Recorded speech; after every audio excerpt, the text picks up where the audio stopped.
Hi everybody, I'm Brrr the Plant Lady, and today I am coming at you with a video all about preparing for the upcoming holiday cold snap, and specifically what you should do for some of your container gardens. Here in central North Carolina, zone 7, it's not unusual that we get into the teens, although last year we didn't. I think actually maybe last year our coldest was something like 18, and the forecast keeps changing. We're about a week out, but I've seen as low as 13.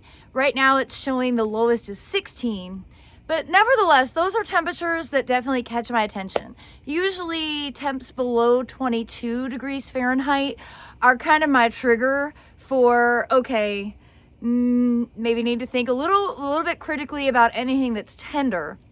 And very specifically right here, these mangave, which I think planted in the ground, some of the varieties are actually hardy here, but all of these are in pots. And I did this intentionally. They're going to be really easy for me just to stash under the house where we put that big pot.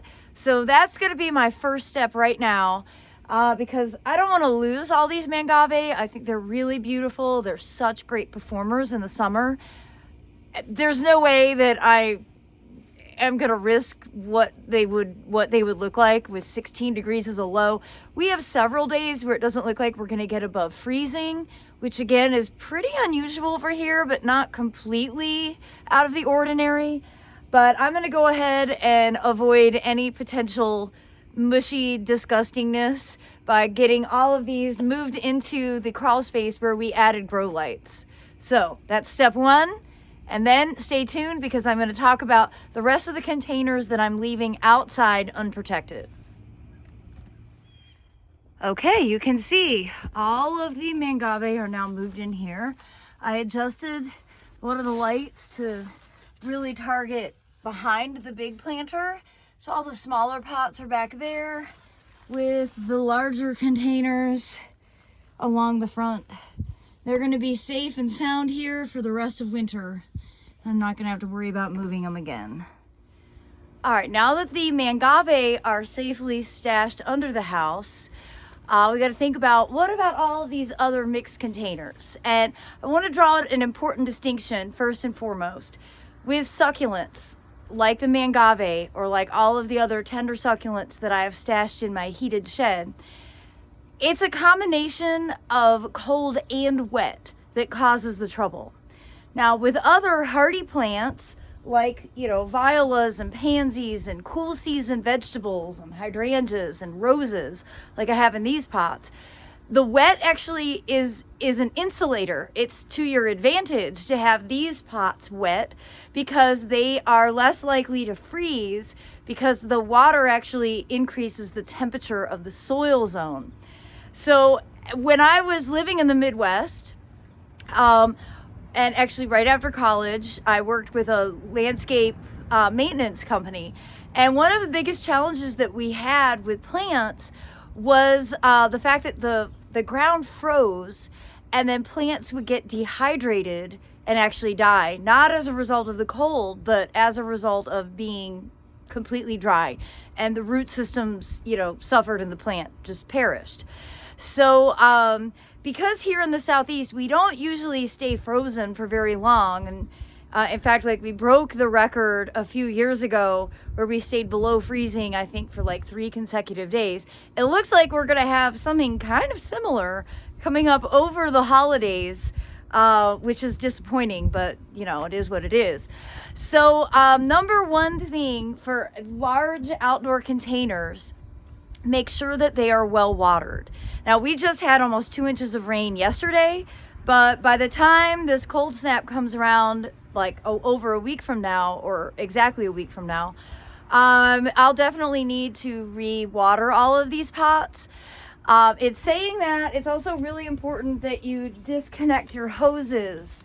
So you see, I've got a spigot, the hose is just on the ground. Make sure you also take your roses off, or whatever mechanism you have attached to the end, because anywhere where there might be a little bit of water, that can freeze and expand and explode.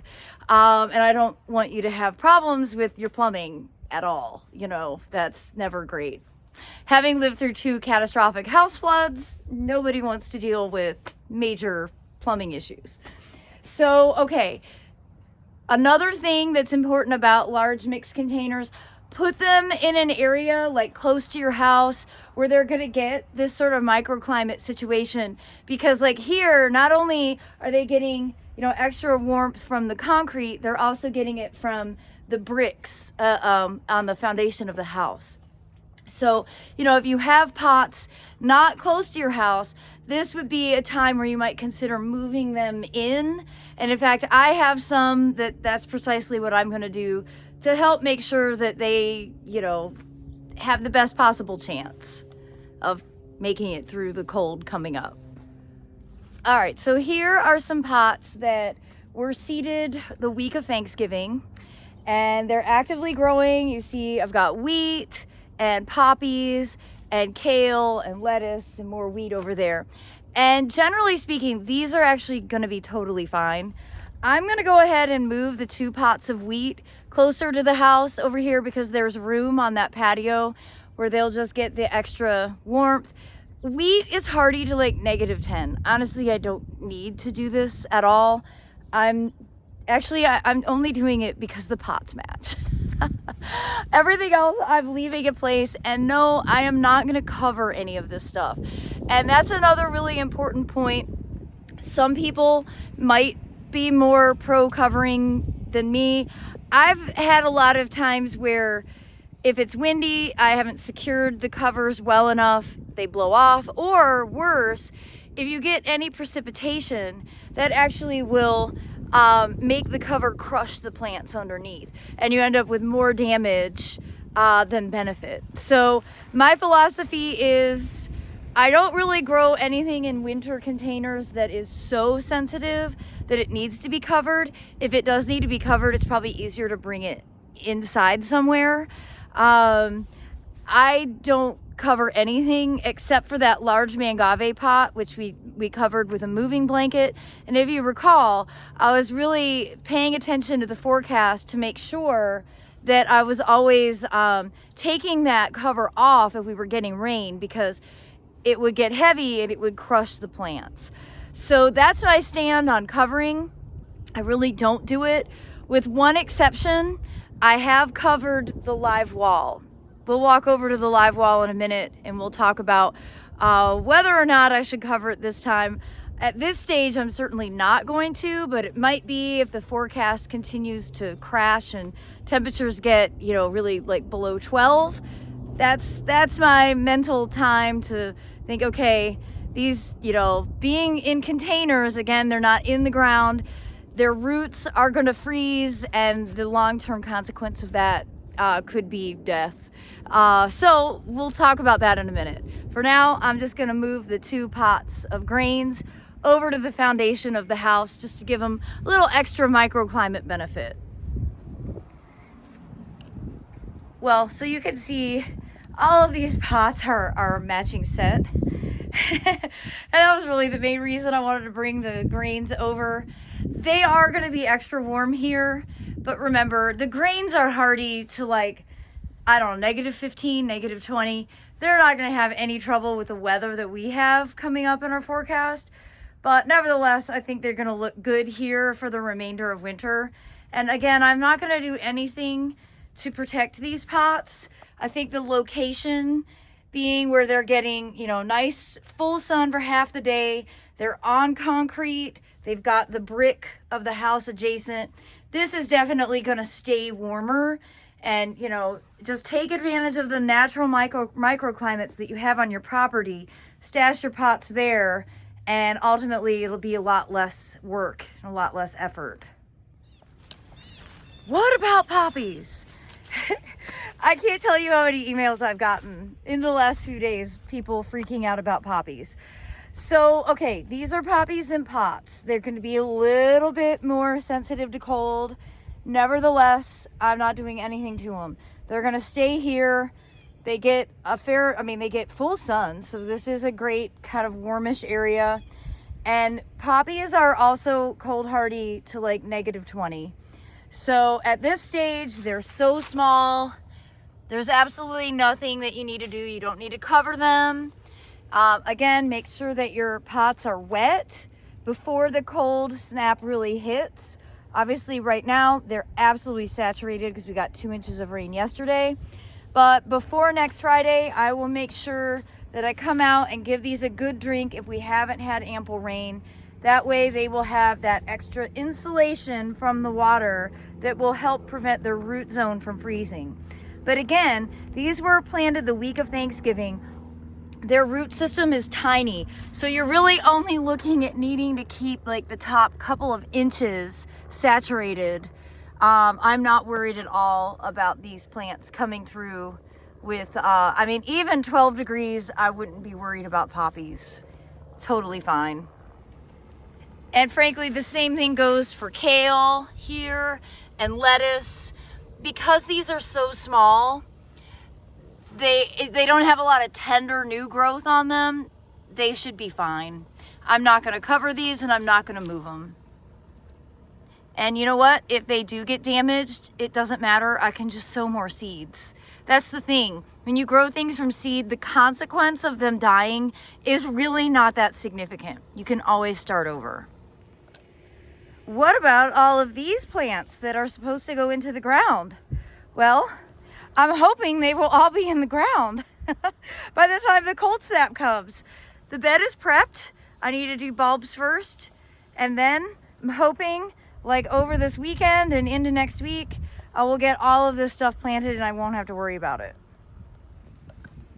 All right, now probably the biggest difference between that kale and lettuce that I showed you over there where it was really small and this kale and lettuce is obviously the size.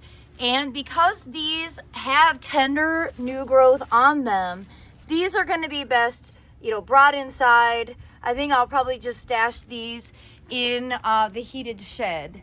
And really same goes for this pot of herbs, though that's totally hardy. I think I'll just go ahead and bring that onto the front porch where again, it'll stay a little bit warmer. You know, it's all these plants are hardy to the temperatures that we're getting. It's you know, more just to bring them into a spot where they're less likely to get completely melted. And I'm not concerned at all about the rye. That's also hardy to like -12 or -15. Now, the wall. The biggest thing with the wall is, of course, it's vertical. It's gonna freeze higher in the air. So with this, I mean, I know that the green side is gonna be totally fine, but what I've done in the past is I've just hung old shower curtains, like the thick clear plastic, over the wall. It's super easy to do and it gives it some extra protection. I will probably go ahead and do that with this forecast just to preserve everything so it looks really good. We just attach it with bungee cords. So I'll make a video of that when I actually do it. And as for the rest of these pots, I'm gonna leave them where they are. The plants that might get damaged are the cauliflowers.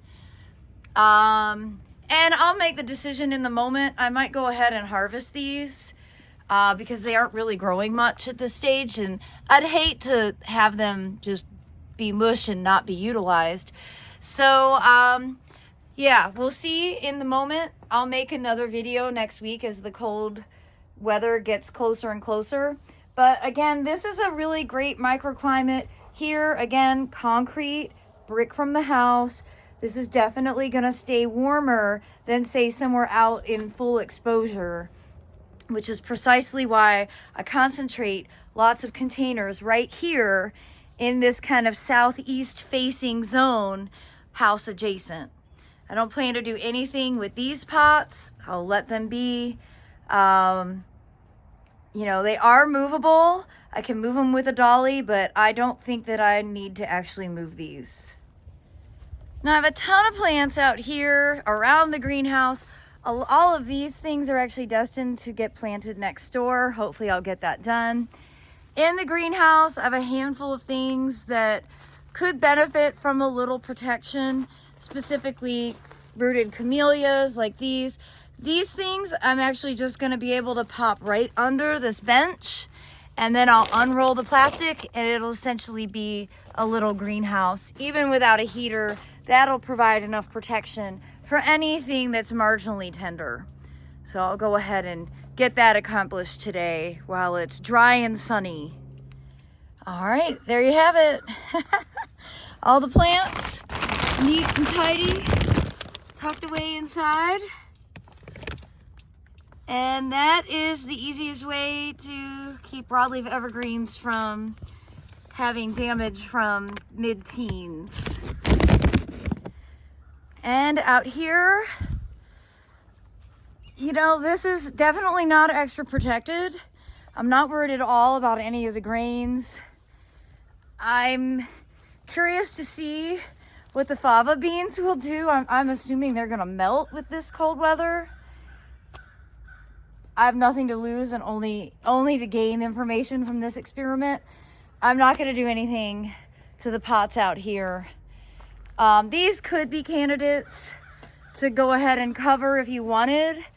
You know, you could like slip a garbage bag over the top of them or something. I don't know, if I get really squirrely next week, maybe I'll do that to a couple.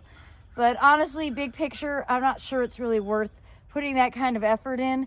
I know the grains will be fine, and I know the violas will be fine. So the only thing that might end up getting damaged are the cauliflowers. And again, the ones that have heads like this, I'm probably gonna go ahead and harvest anyway. So we'll see. Stay tuned on that. You could potentially cover these without much trouble. Like a black garbage bag would slip right over these. And that would probably be my suggestion. Maybe put in like a tomato cage and then put the black garbage bag over it. And maybe I'll go ahead and do that to a couple just as a demonstration for all of you. That way the tomato cage will prevent the plastic from landing on the plants and crushing them. Now that I'm saying it out loud, that's not such a bad idea. I'll definitely plan to do that. So stay tuned for that video. And out here on the back patio, I think for the most part, again, because these plants are tucked up against the foundation of the house, they're on brick. For the most part, they're probably gonna be fine. This is also a microclimate, just like out front. However, like that little pot here of lettuce, I will go ahead and stash that in the heated shed for easy keeping, where all the rest of the plants are. And the tower garden, it isn't growing all that rapidly because we sowed it so late. So you can see like seedlings are germinating, but they're not like growing in a tender way. I'm probably not gonna do anything to this. If anything, what I'll do is I'll just unplug the timer and have it so that the water isn't flowing, because I think we have several days we're gonna stay below freezing. This unit would freeze and that would impact the pump. So for the most part, I'm not gonna do anything. If your tower garden is further advanced than this, like if you had put in seedlings or got it planted earlier, what I've done in the past is just invert a garbage can over top of it. And that's actually been fine, even down into single digits, which thankfully we do not have single digits in our forecast here in Central North Carolina, but it can happen. So just to, so you know, generally just unplugging it so that it stops working, stops running water for a while you're freezing. Not something I do on a regular basis, just when we have these kind of extreme temperatures where we stay cold for a long period of time. And finally, the succulent table that looks so beautiful. First of all, what I'm gonna do, I'm gonna harvest a lot of it. I'm gonna harvest a lot of the lettuce and, a fair number of the violas for eating and for floating flower arrangements. And then this will also get covered with an old shower curtain. The reason I like to use old shower curtains is because it's clear plastic, so the plants can still photosynthesize and get some light. They don't stay completely in the dark. And I'm only going to cover this just because I think it's so pretty and I don't want to have to replant it. And because it's so above grade, you know, this is bar height, and that for sure will freeze solid with these temperatures. So nothing too extreme. I'm not going to do anything special to anything that's planted in the ground. It's really containers are more sensitive to cold snaps because their root zone is above ground and it's more likely to freeze. And so I just want you to have this in the back of your head if you're dealing with cold temperatures like I am. Some of the ideas that I'm doing that don't feel like it's too much of an imposition, but that I am sort of saving the plants that I've been cultivating through the cold season. Well, I hope this video will be helpful. Please give me a like. Be sure to share with your friends. And of course, subscribe to the Brrr the Plant Lady YouTube channel for more practical gardening advice. Well, I'm wishing you all the best through the holiday season and as the temperatures start to drop. And yes, hopefully we'll all come out of this cold snap unscathed and our gardens will bounce back with no trouble. Thanks so much for watching, everybody.